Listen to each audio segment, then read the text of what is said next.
Napawalang sala siya ng 2023 ata, Labs, o 2022. Na-judge sa social media without final na sinabi ng korte. Nahusgahan siya na ganun nga ang kanyang gawain.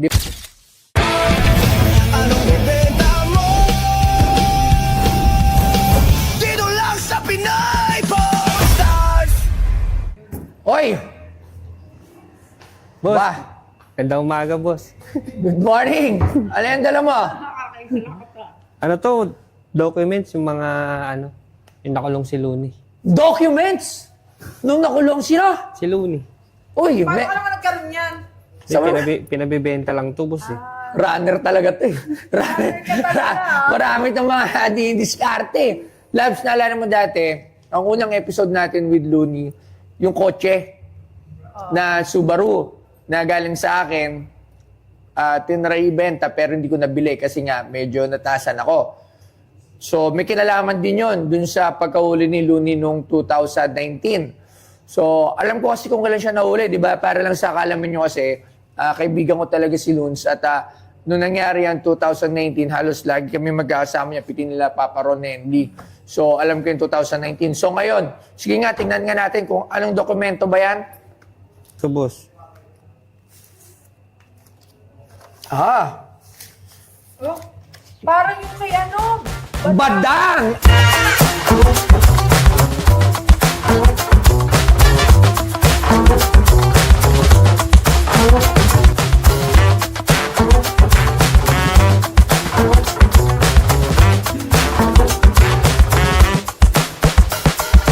Alam mo ba? Si Looney, nakilala bilang Hari ng Tugma, ay isa sa mga pinakarespetadong rapper sa Pilipinas. Hinahangaan siya dahil sa husay niya sa pagtutugma ng mga salita at sa lakas ng kanyang performance sa rap battles, lalo na sa paggamit ng malalalim pero swak sa tono at ritmo na linya. Ang tunay niyang pangalan ay Marlon Peroramas.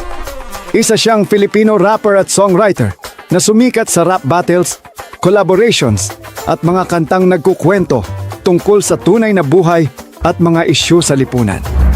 Noong Setyembre 2019, naaresto si Looney sa Makati kaugnay ng isang drug by bust operation kung saan iniulat na may nakumpiskang ilegal na gamot.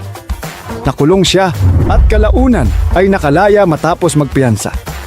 Noong 2021, dinismiss ang kaso. Ngayon sa PP Stars, may magbebenta ng mga dokumentong may kaugnayan sa pagkakaaresto ni Looney. Ayan, kay Badang! Kay Badang? Yes, Saan mo ba ito nakuha? Ay, oo nga si Kuya Loons nga. Wow! Marlon. Certified true copy, so ibig sabihin original. Original yan pag certified as true copy. Saan kaya ito nakuha? So yan, nakalagay nga dyan. Sino ba yung mo? Sino ba yung mo? Ito, Xerox lang to. So, yun yung Xerox. Xerox lang to, oh. Xerox. Pero iba, madaming dokumento. So, detainees booking sheet. May tab mark. Tab mark ni Loons, ni Papa Loons. Ayan, so nakalagay dito, Marlon Peroramas, E. Diaz, a.k.a. Looney, and Idol Lisa Peroramas, E. Diaz, and David Rizon E. Campo. So si Marlon, siya si Looney, si Idol, siya si kapatid ni Papa Loons, yung bunso, si Ma'am Idol. Tapos si David, ano pangalan ba nito? Si yung lagi niyang kasama, kalimutan ko na yung naka-dreadlock, si Rudy. Yan, ang natatanda mo yan. Pares pala kami Rudy dati ang sanggan dikit. So dito pala, pinagpapiansa pala si Looney ng 2 million pesos. Ayan, nakalagay, 2 million sa kanya, 2 million 2 million kay Idol, 500,000 kay Rudy. At nakalagay din dito na, ayan, nakapagpiansa nga, no? So parang naglabas sila ng 4.5. 4.5. Wow. Alam nyo, napaka-controversial ng kaso na to. Ito yung year 2019. Allegedly, si Looney ay hinuli base sa warrant of arrest ata or search warrant, hindi ko sure.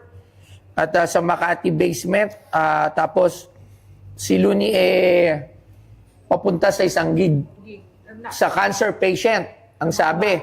Tapos yung pala, it's an entrapment na kumalat sa buong social media. Meron nga siyang ginawang kanta niyan, di ba? Oo, at after ilang years, kailan ba na-release si 2023 ba yun? Kailan siya na-release? 2023, 2024? 22.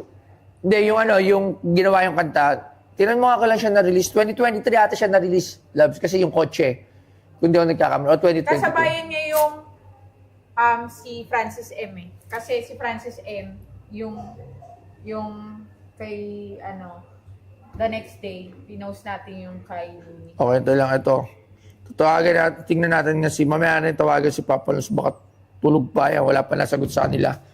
So okay, so nandito yung kanilang mga ayan o. Oh. January 26, 2020. Nakalaya. Nakalaya siya, okay. Pero siya ng 2 million. Tama Eto nga. na, 2 million. Tapos, 4.5 napawalang sala siya ng 2023 ata, Labs, o 2022.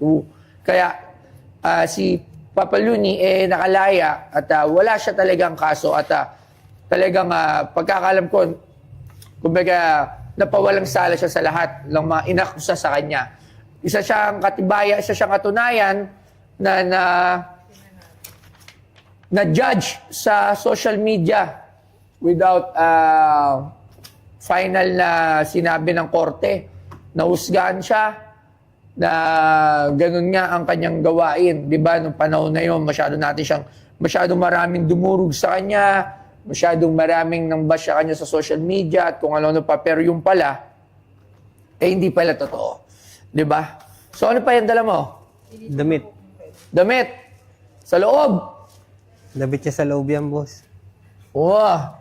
Chick May Bayani. pangyayari yan. Merry Christmas and Happy New Year. Oy, Hi Minds.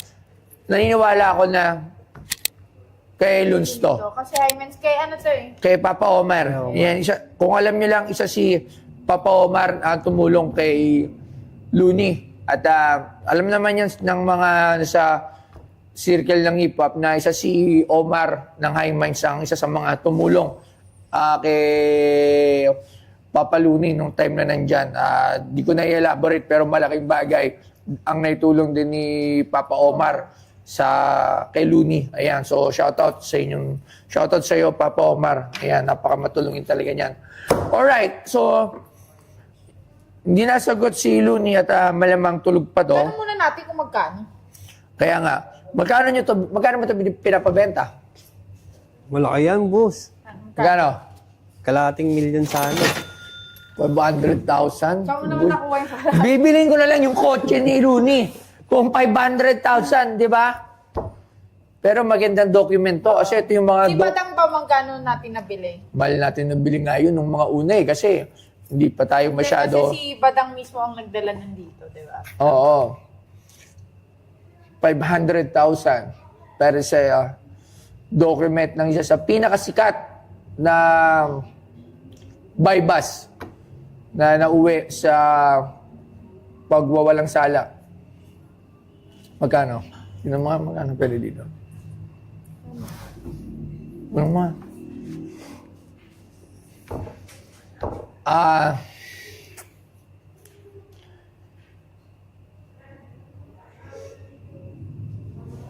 ₱20,000.